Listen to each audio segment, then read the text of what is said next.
Greetings, good people of YouTube, and welcome to my second DVD review. But first, a picture. This spiffy guy with the mustache is none other than the late and great Edward D. Wood Jr. Now, there's a name that might be somewhat unknown to most movie buffs out there, but he is still one of the most famous, or should I say infamous, film directors of all time. For those of you who don't have a clue on Ed Wood is, head for Wikipedia immediately, or go watch the Tim Burton movie. Long story short, Ed Wood is basically considered to be the worst feature film director of all time. His movies that can really only be classified under the Z-movie moniker were made for mere scraps and didn't make that much more at the box office. Starting out his illustrious career as the director and lead male actor in a film about a transvestite, he really never seemed to get a break in Hollywood, and despite of the fact he thought he was a certifiable genius. His greatest masterpieces were all put together in this DVD box set. Ladies and gentlemen, I give you the Ed Wood box. This box set was released in 2002, and it contains, believe it or not, the best of Ed Wood's repertoire: Glen or Glenda, Jailbait, Bride of the Monster, Plan 9 from Outer Space, and Night of the Ghouls. It also contains the feature-length documentary The Haunted World of Edward D. Wood Jr. on a separate disc. Let's start off at the beginning with Glen or Glenda, working title I Changed My Sex. This is basically Ed Wood's most personal film where he explains everything about him being a transvestite and, of course, his fetish for Angora sweaters. It stars himself as Glen, a man who likes to dress up as a woman called Glenda. Not too surprisingly, the movie completely bombed at the box office. This isn't only Ed's first feature film, it's also his first to star the late and great Bela Lugosi. In case someone has the nerve not to know this guy, he starred as the Count in the 1931 version of Dracula. Pretty much everything we associate with Dracula in popular culture came from this movie. The old and lofty castles, the cobwebs, Dracula as a suave womanizer, everything was Bela Lugosi. Sadly, the actor's career had come to a sudden stop by the 1950s, and he was addicted to morphine and alcohol. For more info on that, you again might want to watch the Tim Burton movie, where Lugosi is played to perfection by Martin Landau, who even got a Best Actor and a Supporting Role Oscar for his part. Next up is Jailbait, his second movie and a homage to Dragnet, which was a very successful and popular TV show back in the 50s and 60s about the police and criminal underground and all that good stuff. Somehow, Eddie seemed to be able to turn it into this really strange mixture of screwball comedy and gangster movies, and introducing a new actor called Steve Reeves to be co-starring opposite to Eddie's own girlfriend, Dolores Fuller. Sorry about that, Dolores Fuller. This is probably my least favorite of all his movies. It's nothing that special really, and it's mostly Ed's foray into mainstream filmmaking that kinda lost its heart and soul in the process. Nothing that I would call a genuine Z movie. It's just pretty boring and an uninspired B movie and sort of unworthy to Ed Wood's so bad it's good film legacy. Moving right along to Bride of the Monster, working title Bride of the Atom. This was Ed Wood's attempt to cash in on the new space-age movies that were taking America by storm after the classic horror movies of the 30s and 40s. Bela Lugosi stars as Dr. Vornoff, a mad scientist who wants to create a race of supermen and is quietly working on his project in some remote jungle. This is also the first movie to star the most impressive 400-pound Swedish wrestler Tor Johnson, who would soon become the actor that was probably most associated with Ed Wood's movies, and also a perfect metaphor for him. Slow and a bit stupid, but very entertaining nonetheless.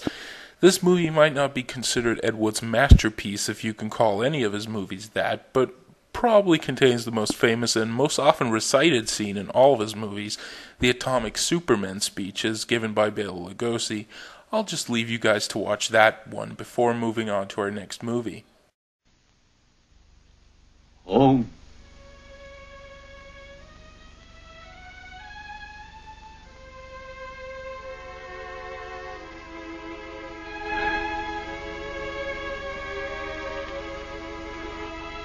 I have no home. Hunted. Despised. Living like an animal. The jungle is my home. That I will show the world that I can be its master. I will perfect my own race of people. A race of atomic supermen which will conquer the world. And here it is, the undisputed champion of cult, the Sultan of Shit, the King of Crap, considered by movie buffs all over the world to be the worst film in history, Plan 9 from Outer Space. Wood got the budget from this movie from the Baptist Church of Beverly Hills, who actually wanted to raise enough budget themselves to shoot 12 separate movies about the life of the apostles. Seeing how they only had enough money for one movie, Ed promised them that a space-age horror movie would be just money in the bank. Sadly, Ed's year-long partnership with Lugosi ended shortly before the production of this film because of Lugosi's death in 1956. Thankfully, he shot a last bit of silent footage of Lugosi and basically decided to shape an entire movie based on that footage. All said and done, Lugosi posthumously became the Ghoul Man, though of course not portrayed by Lugosi himself for most of the film, seeing how being dead can be quite a nuisance when trying to finish a movie. Instead, Ed Wood's chiropractor body doubled for Lugosi, carefully never showing his face on camera. Paul Marco made another appearance as the comic relief in the form of a whack-job police officer, and Tor Johnson went from hulking brute Lobo in Bride of the Monster to being a police inspector that gets killed by the Ghoul Man and then miraculously gets zapped back into life by some aliens using their necromancer technology, codenamed Plan 9. Yeah.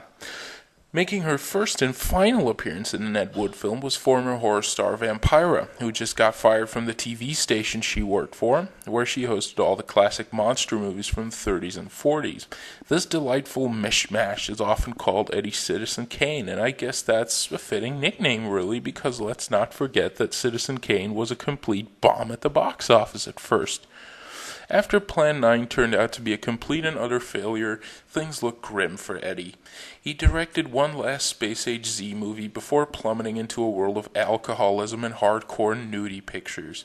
His last attempt to attain mainstream success was a very desperate one indeed.